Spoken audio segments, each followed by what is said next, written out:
All right, we'll get started. We'd like to welcome Eric Cole into the interview room here at the Arnold Palmer Invitational presented by MasterCard. Eric is coming off a runner-up at the Honda Classic last week. Eric, if we could just get a comment from you on the emotions in the 48 hours following that dramatic playoff with Chris. It's been kind of a whirlwind. Got up here and played the Pro-Am yesterday, but it was a great experience last week, and this is a tournament I've always wanted to play, so I'm excited to be here and can't wait for Thursday to get here. You mentioned to me on the way in that this is a place that you've practiced at from the time you were 14 or so. Could you provide some background on that? And also, I think you had caddied for Sam Saunders here. We had Sam call into the telecast last week, which was cool. So just a little background on your familiarity with the course and caddying for Sam. Yeah, sure. My mom got remarried, and he was a member here, so I was lucky enough to start practicing and playing out of here when I was probably 14-ish. And, it was a great place to grow up, and obviously met Sam and played a ton of rounds with him around here. And, it's just really special times and great memories. And, I'm obviously I caddied for him in this tournament maybe twice. Most recently, maybe 2 or 3 years ago, and it's a special place to me. All right, we'll take some questions out here. If you have a question, we'll get a microphone to you. Questions? All right, we got one right here on the right. Mike Bianchi, Orlando Sentinel. Can you just sort of Cliff Notes version of the journey? 34 years old now, rookie on the tour, just to get where you're at right now.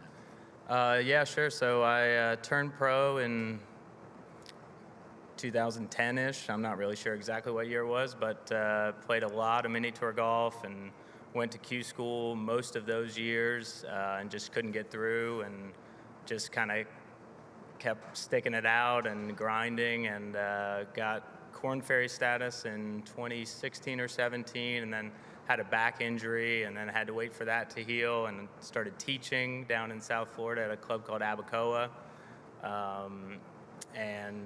Once that was better, I was kind of like, all right, I kind of want to give it another go, and went back to Q school, got on Korn Ferry, and played a couple years out there, and got my card to come out here last fall.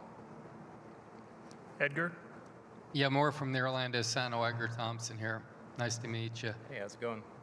So the minor league golf tour has some pretty legit players on there, but it's like these one-day events, and guys can go really low. But how do you kind of does that translate to like 72 holes event? I mean, the transition. Is it tough to make for a lot of guys, going from that 1 or 2 days to yeah, I'd longer say term? it's slightly different. Your attitude's a little different.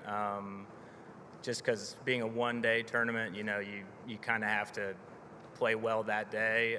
But I think it's good prep because when you play a lot of one-day tournaments, like, you have a chance to win a lot of tournaments. So, even though it's only one day on the back nine, you get the feeling of, if I birdie 3 of these last 5 holes, then, I'll win this tournament today. And I think that's a good mindset to just kind of have, whether you're playing 4-day tournaments or one. And you also get, it might not be quite like the nerves I felt on Sunday, but, you still get a little nervous, and you still want to win and beat the people you're playing against. Oh, for sure. I mean, a lot of it very explosive players. It was just, then taking it into this environment. What are some of the big challenges there? I mean, with the crowds and the course challenges and setups. Yeah, I mean, it's a different atmosphere. It's a really cool atmosphere. I thought it was awesome, but it's definitely different than playing an 18-hole minor league event in a cart, so that's a little different. But, the courses on tour are quite a bit tougher. Like, we would play some mini tour events at the Champ, and, it's still a really tough test. There's still trouble, but the greens aren't as firm. They're not quite as fast. And even the Korn Ferry Tour, you see a little bit of that, where the course setups are just a little bit easier. So especially when you get to the weekend on the PGA Tour, everything's just kind of heightened, and I think it's a really good thing. It brings out, kind of brings the people who are playing the best. It puts them like they can separate themselves from other guys. Another one on the right there, on the aisle. Yeah, Eric, what was kind of the biggest or the best, say, text or email that you may have gotten in the last 48 or 72 hours from somebody? That's a good question. I got a lot of texts, but a lot of them were from old friends and stuff that I hadn't talked to in a while. So it was kind of cool to hear from them that, even though I haven't stayed in great touch with them, they still have been following me, and it's just really cool to have that, background support, whether I knew it at the time or not. It's kind of nice to, hear from them. Making such a splash over the weekend, do you ever get the feeling that you're an overnight sensation 10 years in the making? I don't know about that, but it's something that, I'm excited about it. It's a cool experience for me. Doing a press conference is something I've never really done before. So it's one of those things where if you play really good golf, this is kind of the stuff that comes with it. And I like playing really good golf, so I like this stuff too. Another question on the right there. Congrats on such a great week last week, Eric. Thank you. Can you pinpoint perhaps something you've learned the most after your experiences last week?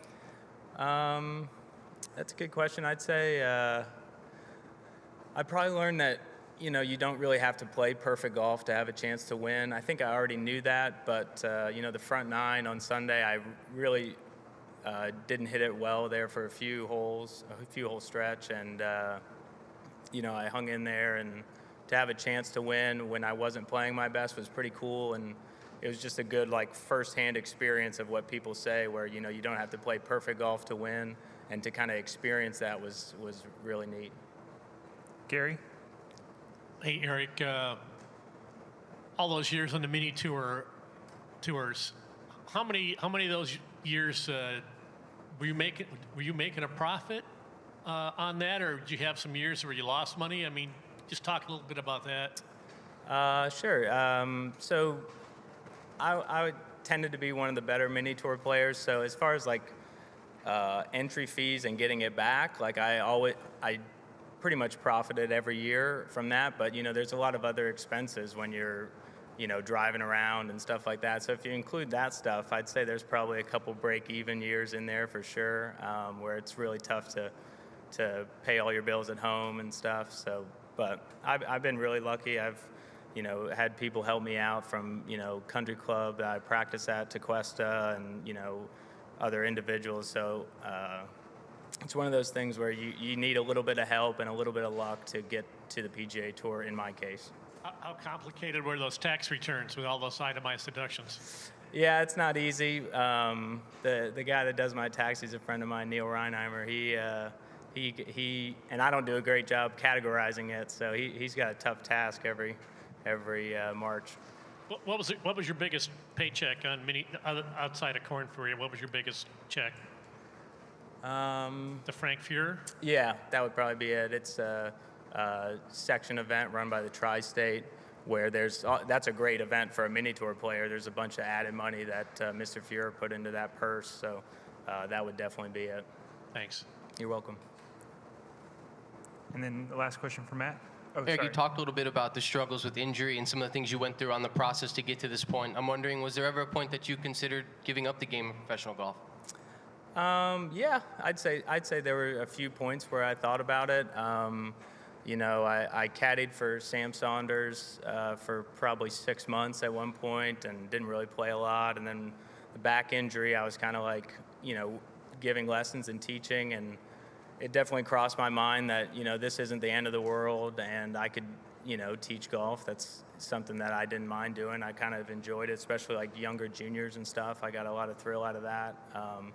And I think that might have helped my game a little bit to say, golf isn't the most important thing. If I don't end up being some great golfer, that's not the end of the world. Life still goes on. So I've definitely considered it a few times, but I'm glad I stuck it out. And quickly from Kevin Price, your friend Brad Adamanis holed out on 18 yesterday to qualify for his first ever Did he Champs really? Tour event. Yeah, I just Awesome. wanted your reaction and your thoughts on him being on Champs Tour. No, that's awesome. I didn't know that. Brad's a great guy, and we played a lot of mini tour golf together, and that's exciting to hear. And I hope he does really well in the Champions Tour, they got to look out for him for sure. Edgar? Yeah, what's been the influence of your parents on your career? It's been big. I, was always around them, going to their tournaments and stuff from a young age. So I kind of saw what they did and thought, that was something I wanted to do. And, I've leaned on them for advice, whether it's, golf course stuff or off the golf course stuff, travel or, where to play, what to do. So I've leaned on them a lot, and, they've both been an inspiration to me about, how I kind of want to pursue this as my career. And you've been coming to this course for 20 years, it sounds like, off and on. How much tougher has it gotten? It's definitely gotten tougher. It's so firm and so fast by Saturday and Sunday in recent years. But I think if you look at the list of champions, it's a really, really hard test, but it seems to bring the people who are playing the best to the top of the leaderboard, and I think that's something that all the greatest courses and greatest tournaments in the world tend to do. And I think, although it's really tough, it's overall a really good thing. In the front here on the right? Yeah, Eric, what do you remember from those days playing West Orange Country Club? I guess you were playing it every day, and just how that molded you into the golfer you are. Yeah, sure. Before I started practicing out here when I was 14, from probably 10 to 14, my mom got me a junior membership at West Orange Country Club, and I spent pretty much all day, every day out there in the summers especially, and there were a lot of pros that practiced out there too. Dean Pappas and a bunch of other guys, so we had a lot of really good games, and it kind of taught me a little bit of hard work and grinding it out and stuff like that. I think a lot of those attributes that I might have, I probably got from being around West Orange at a young age. Jeff? And going back to this course, you've played this course hundreds of times, maybe even more. But what is perhaps the biggest difference from your caddying days for Sam? What's the biggest difference in this course between any other week of the year and the first week of March? You're saying the difference between when I was playing it growing up versus the tournament week? Tournament week. Yeah, it's a lot different. So the greens are obviously a lot firmer, but the biggest difference for me is the rough is higher too, but the fairways are so much firmer. So when we were kids, one, you're a kid, so you just hit driver on every hole, and two, it's just the ball doesn't roll like it does in the tournament, so it wasn't even an option. Every hole was a driver. It was just, a foregone conclusion. And then by the time the tournament rolls around, and especially the weekend, seeing it caddying for Sam and watching it on TV and stuff, those shots that are just automatic drivers turn into, 5 woods and 4 irons because the ball is running 30 and 40 yards on the fairways. So that's probably the biggest difference. But, it's a great course, and it was always in good shape when we were growing up. So, the look of it is pretty similar, but the firm fairways is a big difference. Knowing both sides of that, is that going to be an easy adjustment for you this week, or perhaps a little tougher because you've played it both ways? Yeah, it's just something to pay attention to more than anything. It's just something that you have to know going into each hole, kind of how far you want to hit the ball, and that distance is the club that's going to go that distance is pretty variable. One day it might be a 3-wood, and the next day it might be a 4-iron, just because of how firm the fairways get. So it's just something to pay attention to, and something that my caddy and I just got to stay reminded of. Got one all the way on the right over here. Yeah. Just what were the emotions like driving in here, knowing, hey, Thursday, this is real, man. 20 years later, you're playing in the King's Tournament. Yeah, it's awesome. Like I said, I've always been around this tournament, and caddying in it is still a really cool experience for me, for Sam, and playing in it is just something that I'm just so excited, and I'm so ready to go for Thursday, and it's going to be cool. My mom's going to be here again like she was last week, and my fiance's coming up, so it's kind of a cool thing to have 2 semi-home tournaments back-to-back. Is something that probably doesn't happen too often, so I'm kind of relishing in that. Any other questions for Eric? We'll take one more up here in the front.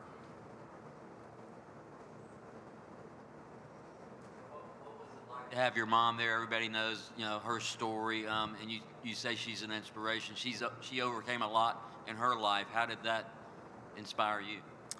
Oh, sure. Yeah, she is an incredible woman, and I'm lucky that she's my mom. And you know, it's you know, everyone has some kind of hardship or something that you have to deal with in your life, and the way she dealt with it just kind of proves her character. And I think that's something that's true for anybody. When you have to deal with something that may not be the easiest thing, it's how you handle it. Yeah, I'm just proud of her, I guess. All right, Eric, thank you very much for your time and best of luck this week. Thank you.